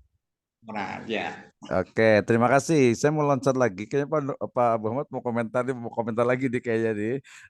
Boleh dalam satu, tapi kita lanjut dulu nggak apa-apa nanti setelah ini. Jadi tadi ada dua hal yang menarik sebenarnya pada masanya tadi nyambung ke Pak Mustafa, yaitu pertanyaannya saya mau nanya ke Pak siapa ya, ke Pak Erus dulu lah, kayaknya udah siap nih Pak Erus nih. Ada dua pertanyaan dari saya. Yang pertama adalah apa sih sebenarnya beda antara futuhat dengan penaklukan? Ini untuk membantah para orientalism yang mengatakan futuhat yang dilakukan oleh Daulah Islam itu ya sama saja dengan penjajahan. Silakan. Apa bedanya antara futuhat dan tadi perluasan wilayah? Itu yang pertama. Yang kedua, nanti yang lain boleh berpikir juga tentang salah satu dari ijtihadnya Umar bin Khattab itu adalah mengadopsi pola administrasi dari Persia. Nah, bagaimana sih dalam konteks yang sekarang ini, perlu nggak kita mengadopsi sistem administrasi dari Cina, dari Amerika, dari Europe gitu, atau dari tempat yang lainnya? Silakan Pak Erus, dalam 3 menit lah, bolehlah. Silakan. Ya, memang salah satu kaidah kaidah perluasan wilayah Islam. Perluasan wilayah Islam adalah futuhat tadi, Pak Dokter ya, di mana itu dijelaskan dalam surat itu yang awal surat itu Inna Fatahna. Ya. Asbabun nuzulnya boleh tahu di mana Pak Erus tuh? Inna Fatahna laka fatham mubina. Belum tahu kalau asbabun nuzulnya, Pak Dokter. Oh, itu menjadi salah satu dasar kaidah kalau umat Islam itu ketika melakukan ekspansi perluasan wilayah bukan dalam rangka menjajah, tetapi dalam rangka futuhat, dalam rangka membuka, dalam rangka membangun begitu ya. Sehingga kebetulan kan saya nanti dapat tugas di Andalusia ya. Oh iya betul. Gimana di Andalusia? Contohnya di Andalusia, begitu umat Islam masuk ke Andalusia, maka Andalusia yang ketika itu dikuasai oleh Eropa, dan Eropa ketika itu masih masuk dalam masa kegelapan, menjadi sebuah wilayah, wilayah yang sangat berkembang pesat. Itu artinya memang Islam itu tidak menjajah, tidak menghancurkan. Kalau menjajah itu atau penjajah itu kan mengambil seluruh sumber daya, terus manusianya tidak dipintarkan dan tidak ada warisan kebaikan ditinggalkan oleh penjajah. Artinya penjajah itu memang penjahat begitu, karena mengambil segala sesuatu. Sementara Islam masuk ke sebuah wilayah itu bukan dalam rangka mengambil segala sumber daya di wilayah itu. Kita melihat ketika Andalusia berkembang menjadi sangat jaya, di mana-mana bahasa Arab menjadi bahasa resmi. Bahkan ketika itu orang-orang Eropa sangat bangga menyekolahkan anak-anaknya yang memakai bahasa Arab. Begitu ya. Itu bukannya bentuk penjajahan bahasa seperti sekarang kita harus pakai bahasa Inggris? Bukan, kalau itu mengembangkan ilmu dalam rangka ilmu gitu ya. Bukan kan, penjajahan bahasa gitu ya. Bukan ya. Jadi memang begitu. Misalnya Belanda menjajah ya. Belanda menjajah. Kita tidak ditinggalkan apapun, bahkan bahasa Belanda pun tidak diwariskan ke kita. Pokoknya orang tua dulu banyak bisa bahasa Belanda tuh gara-gara dijajah Belanda. Tapi sekarang banyak yang nggak bisa bahasa Belanda, Pak Dokter ya. Oke, pertanyaan saya nyambung di tengah-tengah. Bedanya Iya. apa tadi antara hasil rampasan dari jajahan dengan ghanimah dan fai? Ghanimah tuh lebih ke arah rampasan perang gitu ya dalam Iya. sebuah Bedanya pertempuran. apa tuh? Nah, sementara apa namanya? Tadi apa Fai, ghanimah fai, dengan fai. apa? Fai itu rampasan Nah, perang yang diperoleh tanpa adanya peperangan. Kalau ya, ghanimah itu perang dulu baru perang dapat, duluan kalau baru dapat fai itu ghanimah kan mereka gitu itu ya. lari duluan baru kita ambilin. Bedanya apa tuh dengan hasil dari ini? Apa bedanya? Jadi Ya memang udah loncat tuh nanti tanya ke Abu Hamad nih kayaknya sama Ustadz Muslihuddin atau Ustadz Mustafa. ya, Tadi yang kedua, tadi bedanya apa? Yang kedua itu tentang adopsinya apa Umar bin Khattab dari sistem administrasinya Persia. Itu kayak gimana sih konteks sekarang nih? Kita perlu belajar ke Cina, ke Eropa, ke Amerika atau seperti apa dari sisi manajemen? Baik, bismillahirrahmanirrahim. Mohon izin, Dokter. Oh iya silakan. Silakan. Gimana sebenarnya nih bedanya yang mana dulu nih silakan.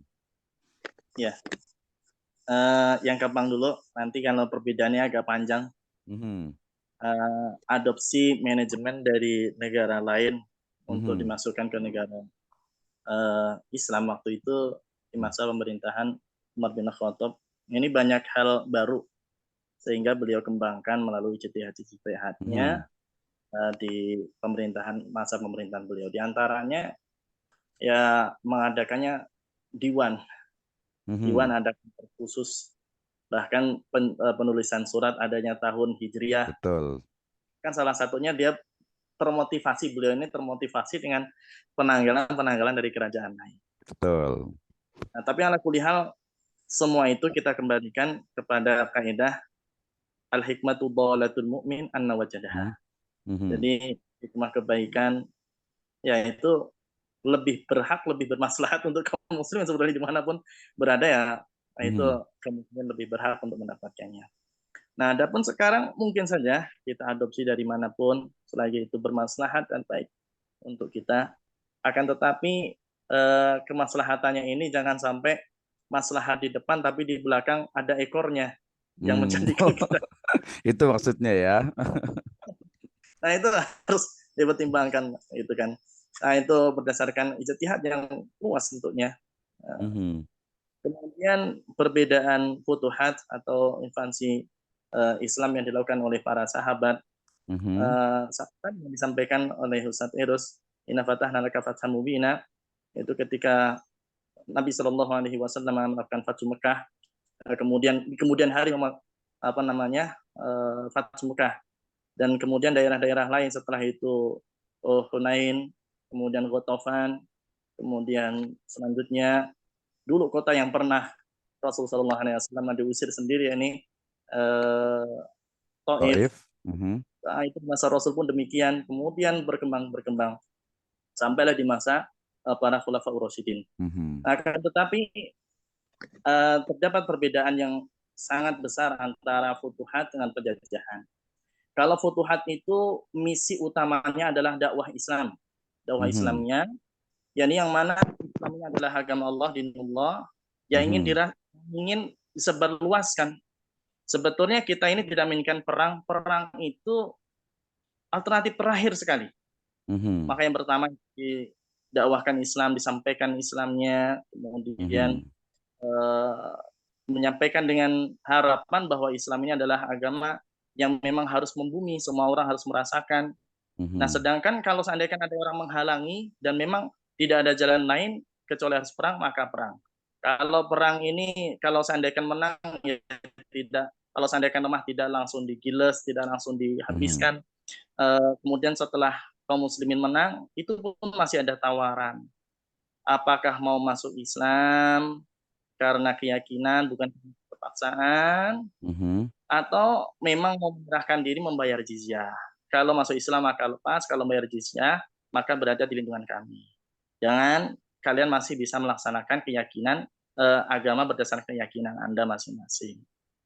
Nah, kemudian jizyah itu sebetulnya bukan upeti, bukan apa, tapi itu uang jaminan keamanan istilahnya.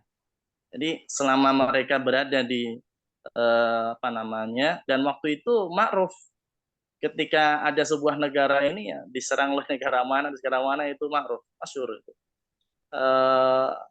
Maka ketika ada sebuah negara yang berada di bawah negara dan mendapat jaminan keselamatan, nah maka dalam Islam namanya jizyah. Hatta yu'tul jizyata ayyadi wa hum shaghirun. Dan itu pun telah diisyaratkan oleh Rasul ketika memecah atau membelah batu di Khandaq misalnya. Allahu Akbar, kalian akan dibukakan Kisra. Allahu Akbar, kalian akan dibukakan kerajaan Konstantiniyah dan seterusnya. Wallahu ta'ala alam. Oke, menarik tadi tentang jizyah. Saya tanya ke siapa nih ya? Ke Pak Heri dulu deh, gantian ya. Nanti kan banyak ya. Ustadz Heri Wicaksono sih. Saya mau nanya nih, ya ini agak lebih kontekstual sekarang nih. Kalau jizyah dalam konteks modern itu ada atau tidak? Itu yang pertama. Ya. Yang kedua ini adalah jizyah itu seolah-olah dalam konteks negara modern itu dia menjadi orang yang membayar jizyah itu tadi saya sebut dengan sebagai second people, artinya masyarakat kelas kedua gitu ya. Nah sebenarnya dalam konteks misalnya kita kembali merujuk kepada masa misalnya Nabi gitu ya, ke Piagam Madinah itu sebenarnya kedudukan dari warga negara yang berbeda agama, apakah dia tadi sama gitu ya, atau mungkin memang konsep Islam itu ya berarti orang kafir itu ya berarti second people, non muslim itu berarti ya masyarakat di level kedua dan mereka harus bayar jizyah.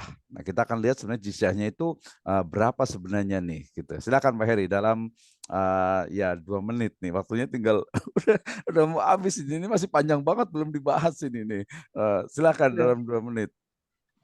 Walau alam jizyah pada masa sahabat Nabi itu memang sebagai bentuk jaminan keamanan gitu ya, bahwa ketika bangsa-bangsa yang kemudian tadi disebut ditaklukkan dalam hal dalam rangka penyebaran agama Islam, itu kan memang ada pilihan bagi mereka, artinya masuk Islam atau tetap pada keyakinannya. Nah, jika mereka pada tetap keyakinannya, sebenarnya jizyah ini lebih ke arah sebagai biaya untuk menjamin keamanan mereka gitu ya, sebagai jaminan keamanan mereka. Itu pun uangnya juga untuk kepentingan mereka juga pada dasarnya gitu ya, bahwa akan digunakan sebesar-besarnya untuk menjaga membangun infrastruktur yang kemudian mereka ada di dalamnya dan itu aman di hidup berdampingan dengan pemerintahan Islam atau kaum muslimin gitu ya. Nah, terkait dengan jizyah tadi itu, bahwa memang ini adalah praktek yang waktu itu maklum gitu ya, artinya biasa gitu ya. Cuma dalam konteks keislaman kan ada bedanya lah gitu ya, artinya di masa-masa mungkin jizyah dalam konteksnya penaklukan wilayah oleh negara-negara atau bukan negara Islam gitu ya, artinya bukan agamanya Islam gitu, adalah memang betul satu mengambil mengambil manfaat sebesar-besarnya, kemudian mengeksplorasi dari sisi sumber daya alamnya, bahkan penduduk yang diambil atau ditaklukkan wilayahnya itu jadi masyarakat yang memang terjajah, dalam arti memang masyarakat yang kelas kedua gitu ya. Tapi Islam tidak seperti itu. Dalam hal ini jizyah walaupun samanya secara bahasa mungkin itu nanti sama gitu ya, tapi perbedaannya dalam sisi seperti tadi, bahwa ini adalah uang jaminan, kemudian itu dikelola oleh negara, kemudian digunakan untuk membangun infrastruktur untuk melindungi kaum muslimin dan juga kaum non muslimin yang tinggal di wilayah tersebut gitu ya. Terus kemudian yang lebih penting lagi, menganggap bahwa orang-orang yang tidak mau memeluk agama Islam itu bukan kelas kedua gitu ya, artinya tidak dieksplorasi atau mungkin tidak dieksploitasi dan sebagainya gitu ya. Walau alam itu Pak Dokter perbedaan. Oke, terima kasih Pak Heri, ya. luar biasa sekali. Terakhir dari saya begini, kalau saya mau pergi ke Jepang gitu ya, dan saya mungkin masuk ke sana ya, atau mungkin saya ke USA ya, ataupun ke Eropa gitu ya, bahkan ketika saya mau ke Mekah, Saudi Arabia, saya mesti punya apa ya? Uang untuk Visa. kembali. Iya, punya uang, betul. Uang itu untuk bayar visa. Ada yang bisa jawab? Apakah visa itu sama dengan jizyah? Masa saya ke Mekah saja harus bayar sih? Ya, Bayar sebenarnya visa gitu. mungkin bisa dipandang sama atau mungkin tidak. Tapi pada dasarnya pengenaan pajak masuk atau visa atau sebagainya itu kan satu lebih ke arah memang itu adalah sebagai dasar penerimaan negara yang kemudian itu akan menjadi salah satu sumber ekonomi atau sumber pendapatan negara tersebut. Kedua, bahwa hal tersebut itu untuk menjamin bahwa orang yang datang itu karena dia bukan warga negara di situ gitu ya, artinya dalam suatu saat dia pasti akan kembali gitu ya, artinya kembali ke negaranya. Nah, salah satu bentuk jaminan terhadap warga negara yang kemudian masuk ke negara lain itu adalah yang tadi yang disebut bahwa misalnya ketika terjadi perjalanan bisnis trip, si orang itu sudah harus menunjukkan tinggalnya di mana, pesanan tiket hotelnya di mana, terus kemudian berapa lama, terus kemudian ada tiket untuk kembali dan sebagainya. Nah, pada dasarnya itu lebih ke arah menjamin bahwa orang yang datang itu memang sudah punya planning untuk kembali dan mereka punya sumber daya untuk kembali itu gitu ya, dan artinya tidak menjadi beban negara tersebut. Misalnya kemudian tidak ada saudara, kemudian tidak ada yang menjamin, kemudian nanti misalnya sumber dayanya baik uangnya atau apanya itu hilang atau habis gitu kan, kemudian terjadi misalnya kriminalitas di negara tersebut. Nah itu kan jadi merepotkan gitu ya. Jadi dari sudut pandang itu satu sebagai memang dasar penerimaan negara secara resmi gitu ya, bahkan kita itu pun masuk Indonesia pun juga ada beberapa yang harus membayar visa gitu ya. Dan kedua adalah yang tadi terkait dengan memastikan bahwa mereka yang masuk itu bisa kembali ke negaranya dengan aman dan tidak menimbulkan masalah gitu ya.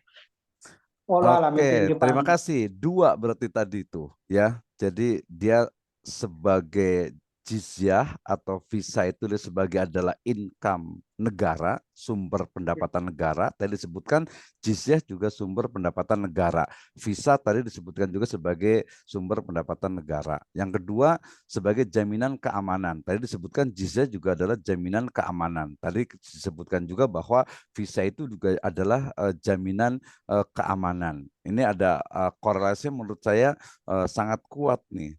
Tinggal udah lewat waktu ya sebenarnya nih. Yang belum kayaknya Ustadz Muslihuddin nih. 2 menit nih kayaknya, silahkan deh terakhir ya. Nanti masih banyak yang mau didiskusikan nih. Silakan Ustadz Muslihuddin tentang jizyah dengan visa aja lah. Atau yang lain boleh juga ditambah sedikit, silakan. Tentang jizyah dengan visa. Kalau memang tadi ada sisi kesamaan, tapi tentunya ada hal yang berbeda mendasarinya. Kalau tadi yang mendasarinya adalah kewilayahan, kalau ini mendasarinya adalah keyakinan bahwa jizyah itu pada saat itu jaminan keamanan bagi kafir zimmi. Ya artinya itu dasarnya keyakinan, bukan dasarnya kewilayahan. Begitu. Itu satu hal yang prinsip. Saya kira ada berkenan dengan antar bedakan antara jizyah dengan visa. Kemudian visa itu lebih mendekati juga kepada, kalau sekarang mungkin menjadi bagian dari pajak. Nah, sementara di dalam Islam tidak menganut pajak. Bahkan tingginya pajak menjadi salah orang non Muslim tadi. Jizyah itu bukan dalam tanda petik pajak non Muslim. justru berbeda. Istilahnya juga berbeda antara pajak dengan jizyah. Bahkan tingginya pajak menjadi salah satu tandanya kiamat. Ini tentunya satu hal yang berbeda antara jizyah dengan, makanya tadi yang mendasarinya juga berbeda. Kalau jizyah tadi pendasarnya adalah masalah keyakinan, bukan masalah kewilayahan. Dan kalaupun masalah keyakinan, dan itu pun masih tetap kembali bahwa mereka sebagai orang yang numpang gitulah, sebagai orang yang numpang mereka tetap memberikan kemanfaatan, yang kemanfaatannya juga kembali kepada mereka sesungguhnya. Itu mungkin yang prinsip yang membedakannya. Baik. Ya. Terima kasih. Sebenarnya masih banyak sekali. Nanti kita mungkin bisa diskusikan lagi next time ya. Ini waktunya sudah lewat jauh. Mohon maaf sekali. Tapi tadi belum selesai ini tentang jizyah dengan ini. Jadi konteksnya terakhir adalah memang ketika terakhir dari saya sebagai closing remark gitu ya, bahwa ketika kita belajar tarikh atau sejarah itu bukan hanya membaca tekstualnya saja, tetapi juga kita bisa mengambil fawaid ataupun hikmah, dan juga kita bisa implementasikan di era sekarang ini. Bisa jadi tadi nama pasti berubah, kemudian hakikat juga berubah, apalagi berbicara tentang ya keadaan di era sekarang ini gitu. Ketika kita sudah sangat sulit sekali kita menyebutkan tadi wilayah Islam gitu ya, wilayah yang non-Islam dan seterusnya, apalagi dalam konteks misalnya keindonesiaan. Ini perlu banyak sekali rethinking ataupun pemikiran-pemikiran ulang dan reaktualisasi juga dari yang dulu di masa Nabi itu sekarang itu seperti apa, masa Khulafaur Rasyidin sekarang bagaimana, sampai nanti apalagi sampai Umayyah, Abbasiyah, Fatimiyah, Ayyubiyah, Ismailiyah, Utsmaniyah, itu kita bisa sekarang bisa kembangkan lagi dengan tentu saja konsep-konsep yang baru. Betul bahwasannya sejarah itu akan berulang, dan kita juga akan melihat bagaimana pengulangan sejarah itu akan terjadi lagi, termasuk juga kemarin saya berbicara tentang bagaimana kehancuran dari Andalusia ya, Spanyol, kemudian kita lihat sekarang di Indonesia kemarin dengan fenomena dari yang sad boy itu ya, itu juga jelas sekali kita pernah bicarakan di awal. Baik, insya Allah kita lanjutkan di pertemuan yang akan datang. Jazakumullah khairan ala itimamikum. Nanti next berarti pemateri bisa 2 atau 3 gitu ya, jadi lebih mendalam lagi, lebih bagus dari sisi PowerPoint-nya, penyampaiannya, termasuk sumber-sumbernya, dan menurut saya yang paling penting adalah reaktualisasinya atau implementasinya di zaman sekarang ini. Tadi saya mau baca tentang ma'had, tentang tahfidz Al-Quran, tentang ini sebenarnya di pendidikan Islam, tapi tidak terkejar juga. Nah, jazakumullahu khairan ala ihtimamikum. Nah, tatim bidoi kafaratul majlis. Subhanakallahumma bihamdika asyhadu an la ilaha illa anta astaghfiruka wa atubu ilaik. Assalamualaikum warahmatullahi wabarakatuh. Alhamdulillah. Waalaikumsalam warahmatullahi wabarakatuh. Terima kasih Pak Oke, syukran, jazakallahu khairan semuanya. Siapkan untuk pekan depan ya. Nanti siapa yang Umayyah, Abbasiyah dengan yang udah siap duluan juga. Oke, terima kasih. Assalamualaikum warahmatullahi wabarakatuh.